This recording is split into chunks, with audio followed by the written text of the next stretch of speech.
Hey everyone, welcome back to the channel. Today I'm going to show you how to bend lines in Figma step by step. If you've ever wondered how to add a smooth curve or just want to make your designs pop with some interesting shapes, you're in the right place. By the end of this tutorial, you'll know not just one, but two different methods for bending lines easily. No more wrestling with anchors or getting frustrated with flat shapes.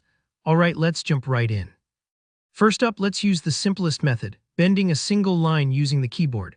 Start by creating a line on your canvas. Just grab the line tool and click and drag where you want your line to go. You might notice at first the line appears very thin. This is because by default Figma gives you quite a slim stroke. Let's fix that so the bend is more visible. Go over to the right side properties panel and look for the stroke setting. Increase the stroke size here so your line is thicker. Try somewhere between 4 and 8 pixels, but you can experiment depending on what looks good in your design.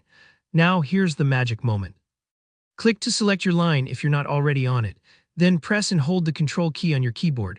While holding Control, grab the middle of the line and start moving your mouse either up or down. As you do this, you'll notice the line starts to curve or bend right along that center point. It's almost like flexing a piece of wire between your fingers. It responds smoothly to your movement. You can drag it just a little for a subtle curve or more dramatically for a big bend. Don't worry if your first try doesn't look perfect. You can always undo with Ctrl+Z and try again until it looks just right.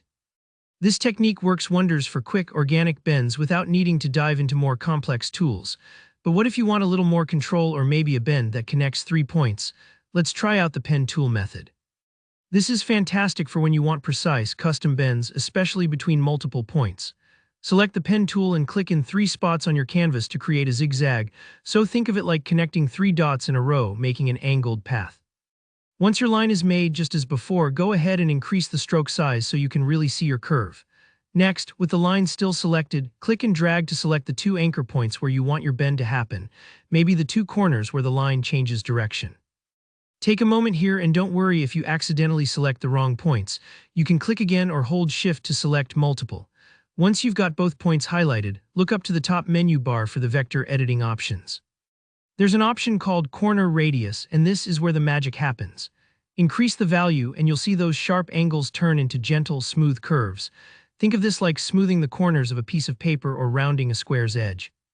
It softens things up and adds that modern curve you're after. Both of these methods, dragging with Control or adjusting the corner radius, give you the flexibility to bend lines in Figma with precision and speed. Play around with them in your own projects, and you'll unlock all kinds of creative possibilities, from flow charts to fun illustrations. Alright, that wraps up our quick guide on bending lines in Figma. If you found this helpful, give the video a thumbs up, and if you have any questions or there's another topic you'd like me to cover, just drop a comment below. And of course, don't forget to subscribe for more Figma tutorials and design tips. Thanks for watching, and I'll see you in the next one.